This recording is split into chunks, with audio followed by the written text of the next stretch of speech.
Teen walks into hospital with shoebox. When nurse opens it, she can't believe her eyes.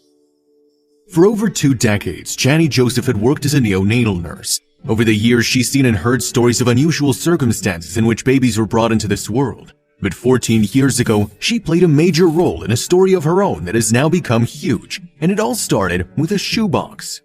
Jeannie was working at the Swedish-American Hospital in Rockford, Illinois on April 24, 2004. She was in the special care nursery when she was called from the emergency department and told there was someone to see her. Then down the hall, she noticed a teary-eyed teen boy wearing a hoodie, and he was holding a shoebox. Jeannie was shocked when she looked inside the box.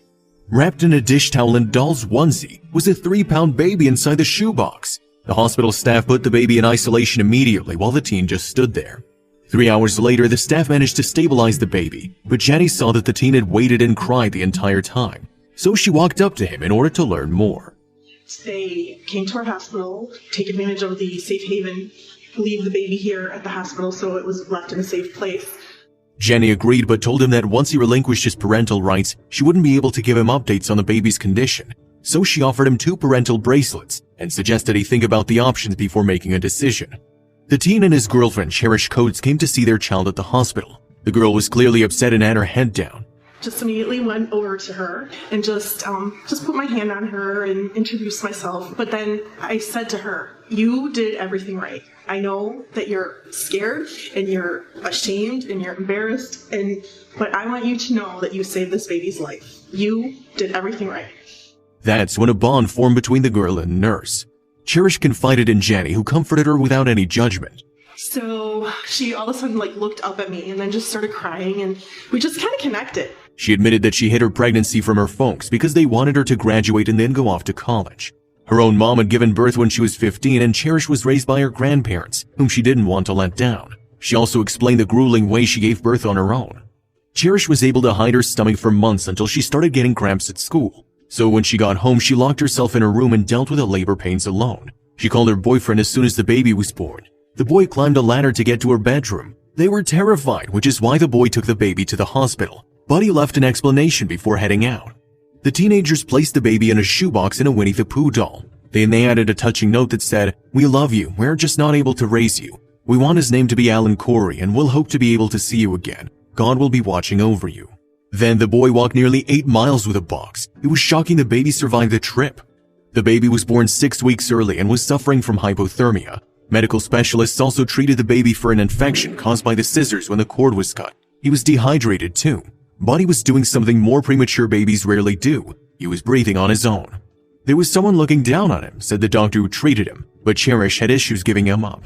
Jeannie wanted Cherish to know all of the options available to her, like open adoption, but she also wanted her to tell her family. Cherish recalls, "I remember her just being so inviting and so welcoming. She didn't ever talk to me like I was just some stupid teenager. She had the most respect."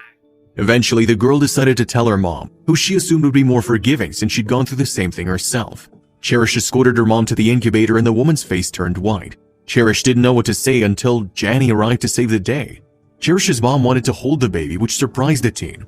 A few hours later, her grandmother arrived at the hospital. When she realized she had plenty of love and support, she decided not to give the child away. 4 weeks later, baby Alan left the hospital, but before he departed, Jeannie asked Cherish to promise her that she'd stay in school. It turns out her grandparents were willing to watch the baby while she was in school, but Cherish enrolled in an alternative school with daycare. She explained that, "I did not want to place that burden on them." Cherish and Jeannie lost touch until 12 years had passed. Each time he'd reach a certain milestone, I would, think about her. So one day I'm I'm just going to reach out to her and let her know what we're up to now. It's been all this time's passed, and I would like to, update her on how well Alan's doing and thank her for, being such a motivating person and, being as caring as she was. Jeannie got a Facebook message from Cherish in 2016. She's 29 and living in Glendale, Arizona. She's also a mom of 3, including Alan, who is currently 5'3" and playing soccer, running cross-country, and is also a part of the Naval Academy cadets. But Cherish wasn't the only one who had made a really great life for herself. After high school, Cherish went to Rock Valley College and eventually became a certified nurse assistant. Starting school to go for the nursing program, and it was because of Jeannie. I was motivated just watching her and the great care that she gave my son. She spent 7 years working at an Illinois hospital and in Arizona. Then she applied to law school and was now a law clerk until she graduated. Her hope was to become a mental health attorney, and who do you think inspired that choice? It was Jeannie, of course. This is what Cherish had to say about Jeannie. I just wanted to let her know how much of an impression she made. We will always be connected because we share this unique story." The women remained in touch in social media but haven't gotten together yet. One thing Jeannie will admit is that she acknowledged the impact her empathy had on Cherish, but it's something any of her colleagues would have done. Jeannie had this to say about her role. Now I'm so proud of her, and it's just a happy story, and I'm really honored to have been a part of it. Jeannie continues to work at Swedish American Hospital and enjoys seeing how big Alan has gotten on Facebook, and is happy she played a part in his life.